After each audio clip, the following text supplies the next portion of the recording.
So I was watching telly the other night, and Theresa May came up on it. I know, on my telly. It's like you think she'd know better. But anyway, she came on, and I was just about to throw my shoe at the telly, and I suddenly thought, hang on. All we've heard for weeks is strong and stable. The strong and stable leadership. Brexit means Brexit. Brexit means Brexit. Brexit does mean breakfast. Blah, blah, blah. I thought maybe this is a chance for her to actually explain some of her policies.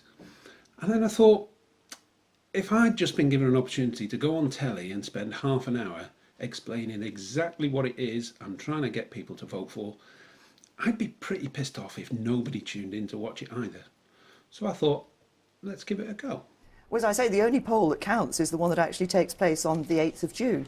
You know, so much depends on us getting those Brexit negotiations right. And you need strength in those negotiations and a strong and stable leadership that I think it needs, as I've just explained, particularly for those Brexit negotiations. And going beyond that, a plan for a stronger Britain for the future. Now, there's a lot of waffle and there's not an awful lot of substance there, but as the interview went on, they started talking about the NHS, and suddenly my ears pricked up. The manifesto pledges, quote, the most ambitious programme on investment in buildings and technology the NHS has ever seen. Is that part of the 8 billion? No, that's a separate, because it's the money that you spend on, as I'm sure you know, Andrew, but the money you spend on buildings and capital is separate from the money you spend on a day-to-day. Now, what she said there, the money you spend on capital is different to the money you spend on your day-to-day running costs. There's a £58 billion black hole in the Labour Party manifesto. Now, Theresa's very good at pointing out the difference between capital spending and day-to-day running costs when it comes to her own manifesto and her own plans, but for everybody else she fails to recognise it and just calls it a big black hole. That money come from?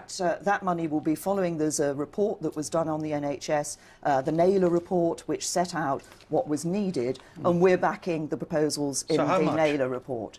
Now, the Naylor Report, that's not the usual government sort of guff, just full of numbers and pie charts and all that kind of boring stuff.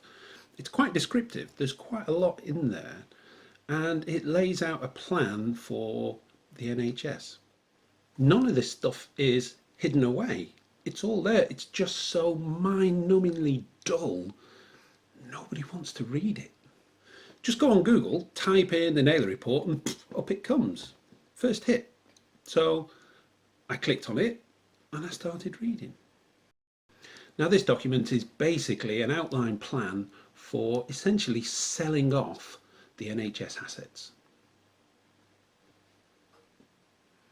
It makes a passing reference to maintaining and looking after old buildings, but then quite literally in the next paragraph it says there's no business case for this, so let's just flog everything off. Now, you can pause this video at any time, take a look at the URLs, I've deliberately left them in the screenshots, and you can read these documents for yourself. They really are boring, but it's worth having a look.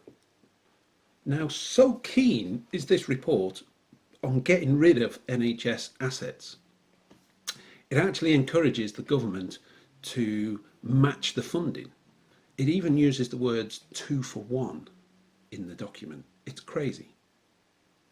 This document recommends that HMRT, that's Her Majesty's Treasury, should provide additional funding to incentivise land disposals through a 2 for 1 offer. It's almost like one of those fire sales where people are just getting rid of stuff because they need to get rid of it. And that's essentially what's happening here. Now, if you're a hospital and you've got severe budget deficits and you need to get on top of those, it might actually be beneficial to sell your assets for less than they're worth, because you know that you're going to get the same amount again from the government. So in a sort of perverse way, rather than getting the most for the assets, there's actually an incentive there to just sell them as cheaply as possible, because the government will make up the difference. Now, how do you go about selling NHS assets. It's going to be pretty costly. Well, in the Naylor report, it even mentions the cost, and it's somewhere in the region of £10 billion. It's £10 billion. And where will that come from? That will come from a variety of sources. It's capital money. It's separate from the £8 billion that's going into the National Health Service. Now, that £10 billion that Theresa May has just committed, that's not £10 billion of extra spending as we would understand it. That's not £10 billion to be spent on new hospitals or nurses or improving patient care. That's £10 billion to prepare your assets to sell to a private developer. Now, the NHS is a massive organisation. How on earth is it going to get rid of these assets? Well, it turns out it's actually quite easy. When the Tories came to power, around about 2012, I think it was, they basically abolished primary care trusts. They got rid of them, and then they had all these assets, all these buildings and all this land left over. So they created a private limited company, and quite cleverly they called it NHS Property Services, NHSPS, appears quite regularly throughout the Naylor report. And they basically just gave all the assets over to this newly created company. They just gave it away. And that's because in the Naylor report, it says that the NHS, now remember, this is an enterprise that's been set up to make sick people better.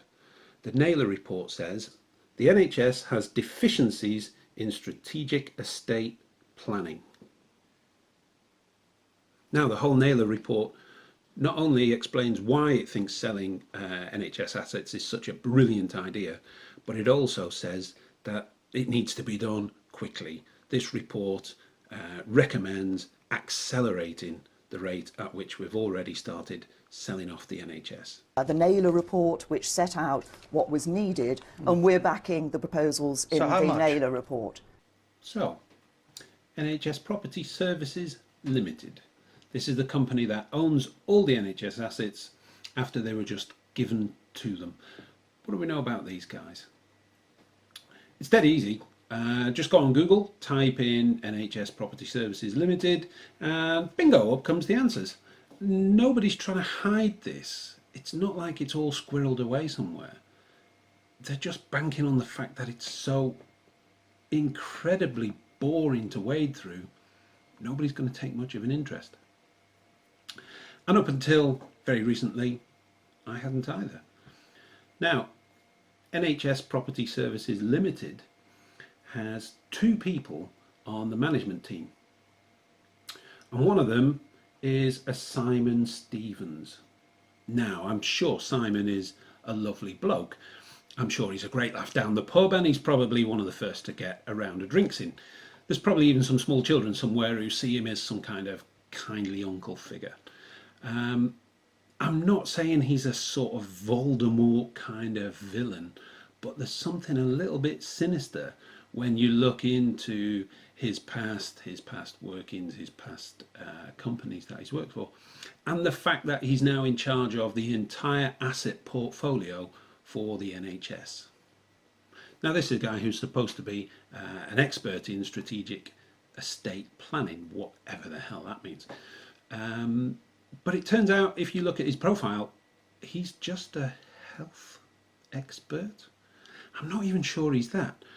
When you read into it, it says that he did a week's training as a porter before he went into NHS management. And a couple of years after that, he somehow became the head of United Health. Now, I'd never heard of United Health, so once again, I went on Google, I typed in United Health, and asked Mr. Google to tell me all about this company. And this company, they have something like $11 billion a year revenue. They're a massive healthcare company. They're actually listed in the Forbes 500. I think they're somewhere around number 6. They are the 6th largest company in the US.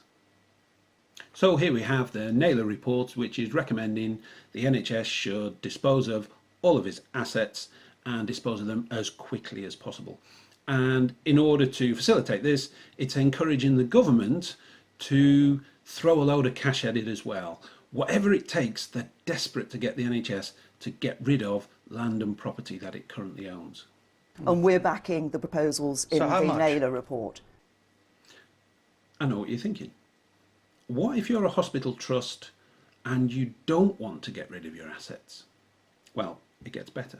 But if you're a hospital and you own buildings and you own land, then you are charged 3.5% of the value of the estate.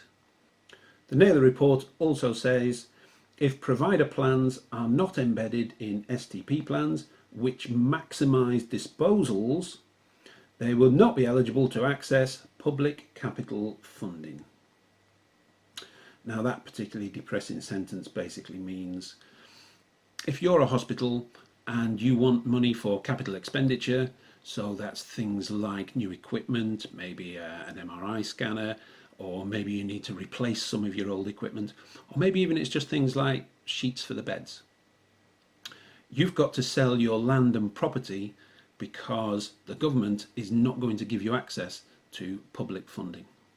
So there we have it. Theresa May, she's a champion of the Naylor Report, which basically says if you're a hospital, then you need to sell the land and the buildings that your hospital's built on, and if you don't, they will keep squeezing your budgets and keep denying you access to cash and funds until you do so. And we're backing the proposals in So how the much? Naylor Report.